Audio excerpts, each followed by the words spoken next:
મહેસાણા દીતાસણ ગામની પ્રાથમિક શાળા આચાર્ય વગર રામ ભરોસે. મહેસાણા તાલુકાની પ્રાથમિક શાળામાં શિક્ષણ રામ ભરોસે.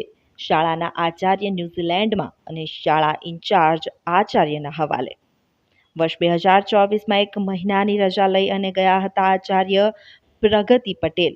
ત્યારે વર્ષમાં એક વખત માત્ર 10 કે 15 દિવસ હાજર થયા બાદ આચાર્ય પ્રગતિ પટેલ પરત ન્યૂઝીલેન્ડ ચાલ્યા જાય છે. ગ્રામજનોએ જિલ્લા પ્રાથમિક શિક્ષણાધિકારીને લેખિત રજૂઆત કરી છે. વિદેશમાં વસવાટ કરતા આચાર્ય સામે પગલાં ભરો.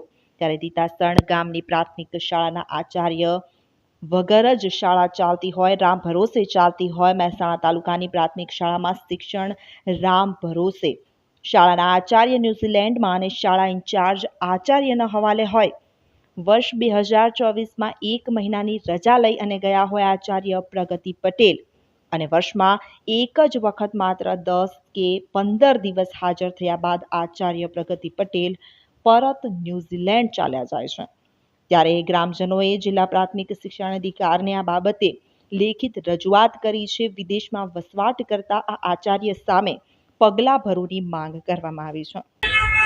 સેના શું સમસ્યા છે તમારા ગામની અને સેના માટે તમે શિક્ષણાધિકારીની આજે ઓફિસે આવ્યા છો? અમારે સાહેબ દીતાસણ પ્રાથમિક શાળાની અંદર અમારા સ્કૂલની અંદર પટેલ પ્રગતિબેન આચાર્ય તરીકે તેઓ ફરજ બજાવતા હતા અને 2024ની અંદર એ 3 મહિનાની એનઓસી રજા લઈ અને ન્યૂઝીલેન્ડ ફરવા જવાનું કહેલ. ત્યારબાદ એ સતત 6-8 મહિના ગેરહાજર રહી અને તેઓ જોબ કરતા હતા અને વળી પાછું 1 વર્ષ પૂરું થવા આવે એટલે પોતે પાછા હાજર થઈ જાય અને અહીંયા રાજકીય વખત ધરાઈ અને ફરી હાજર થઈ જાય. સાહેબ જોડે ફરીથી એનઓસી લઈ અને ફરીથી પાછા ન્યૂઝીલેન્ડ જતા રહે છે. કેટલા સમયથી તે ન્યૂઝીલેન્ડ ગયેલા? 2024થી સાહેબ જાય છે બેન, અને મતલબ 1 વર્ષ પૂરું થવા આવે એટલે વળી પાછા ફરીથી હાજર થઈ છે અને વળી પાછી એનઓસી મૂકી અને ફરીથી ન્યૂઝીલેન્ડ જતા રહેશે. હાજર થઈને કેટલા દિવસ સુધી? 1 મહિનો મોડ ભરે છે બેન. અને કેટલા વિદ્યાર્થીઓ શાળામાં અભ્યાસ કરી? 225 વિદ્યાર્થીઓ હાલ અમારા બાળકો ભણે છે. એમના શિક્ષણનો પ્રશ્ન આવીને બનેલો છે. એમના ભવિષ્યની ચિંતા છે. તો તમારી શું માંગ છે? અમારી માંગ કે આવા ભૂતિયા આચાર્ય જે ખરેખર ઘેર બેઠે બેઠા કપાત પગાર પણ જે લેતા હોય અને આ ગુજરાતના ગરીબ બાળકોનું જે મતલબ શિક્ષણના હાથે ચેડો થઈ રહ્યો છે અને જે બાળકોનું ભવિષ્ય ના બગડે એના માટે ઝડપી આચાર્ય ઉપર એક્શન લેવાય અને નવા આચાર્યની અમલનો નિમણૂક કરી. પ્રાથમિક શિક્ષણાધિકારીને તમે આવેદન પત્ર આપ્યું તો એમને શું આશ્વાસન આપ્યું? એમને એવું કહ્યું છે કે અમે તમને પ્રવાસી શિક્ષક અમે આપીશું અને બાળકોનું શિક્ષણ ના બગડે એટલા માટે અમે આવા પ્રયત્નો કરીશું અને એક પ્રવાસી શિક્ષક આપીશું. ઠાકોર શિવાજી ભજસિંહ. શિવાજીભાઈ, આપણે શું રજૂઆત કરવા આવ્યા છે? મારી રજૂઆત એવી છે કે હું એસએમસી સભ્ય છું સ્કૂલનો. મારી રજૂઆત અમારા ગામની અંદર પ્રિન્સિપાલ છેલ્લા 2 વર્ષથી વિદેશ ફરવા જવાનું કહીને વચ્ચે હાજર રહેતા નહીં. એના કારણે શિક્ષણ ઉપર બહુ મોટી અસર થવા લાગી છે. ધોરણ 6 નો અભ્યાસ સંપૂર્ણ બંધ હોય એવું લાગી રહ્યો. અત્યારે પ્રિન્સિપાલની જગ્યાએ 4 સંભાળી રહ્યા છે સાહેબ. એ 6ઠ્ઠા ધોરણનો અભ્યાસક્રમ ચલાવી રહ્યા છે. એ અને બીજા શિક્ષકોને પણ શિક્ષક હાજર ના હોય પ્રિન્સિપાલ એટલે વચ્ચેનું કામ કલાક રોકાઈને પણ કરવું પડે એમને. એના આધારે દરેક ધોરણની અંદર આ ભણવામાં બહુ પણ વિદ્યાર્થીઓને તકલીફ પડી રહી છે. નામ શું છે અને કેટલા સમય પહેલા શિક્ષિકાનું નામ છે પટેલ પ્રગતિબેન જયંતિલાલ. છેલ્લા 2 વર્ષની વચ્ચે અંતરાળથી ગયેલા છે. હવે કોઈ કાર્યવાહી કેમ તંત્ર કરતું નથી? તંત્રને આજ એવી જાણ હતી કે ભાઈ પહેલા એસએમસી સભ્યો 6 મહિના પછી રજૂઆત કરે એને 4થા મહિનાનું કીધું હતું. એ 4થા મહિનો હાજર ના થયા એટલે આપણે 6ઠ્ઠા મહિનામાં આવેદન હવે આપ્યું છે. સર, જે દીતાસણ ગામના આચાર્ય છે પ્રગતિ પટેલ ન્યૂઝીલેન્ડનો વસવાટ કરી રહ્યા છે, એમના વિરુદ્ધમાં રજૂઆત કરવામાં આવી છે. શિક્ષણ વિભાગ દ્વારા શું કાર્યવાહી કરવામાં?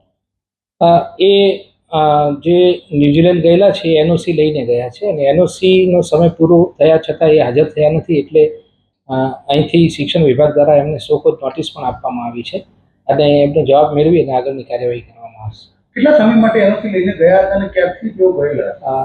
3 મહિનાથી એનઓસી લઈને ગયા હતા. એટલે ગણો ને કે ડિસેમ્બર મહિનામાં ગયેલા છે અને ફેબ્રુઆરી મહિના સુધી એમની એનઓસી. તો પછી હવે શિક્ષણ વિભાગે શું કાર્યવાહી કરવાની થાય છે? એટલે એમને શોકોઝ નોટિસ આપી અને એમને કે તમે તમારા સમય કરતાં વધારે સમય રોકાયા છો એના આધારે તમે તરત પાછા ફરો એ રીતે કરશું અને એ આવે એના પછી આગળની જે શિક્ષાત્મક કેવી કાર્યવાહી કરવાની થતી હશે એ કરશું. નિયમ અત્યારે એમનો પગાર ચાલુ છે? ના, પગાર અમે ચાલુ નથી રાખતા. જેવા એમનો સમય પૂરો થઈ જાય કે એનઓસી માટે આપણે આપી હોય એના પછી એમનો પગાર ચાલુ નથી રહેતો. એનઓસીના સમયગાળા દરમિયાન પગાર ચાલુ હતો.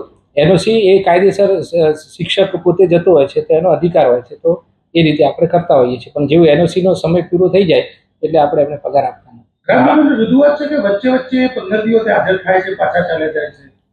એ તપાસ કરાવી. બાળકોના ભવિષ્ય ઉપર જે અસર થઈ રહી છે તો પછી એના માટે અમે એમને હાજર થવા માટે નોટિસ એક આપેલી છે. ફરી પણ અમે એમને તરત જ હાજર થવા જણાવીશું, અને તેમ છતાં પણ કોઈ પરિણામ કે આવો કોઈ પ્રશ્ન થશે તો એ બાબતે અમે બાળકોનું ભવિષ્ય ના બગડે એના માટે આયોજન કરીશું.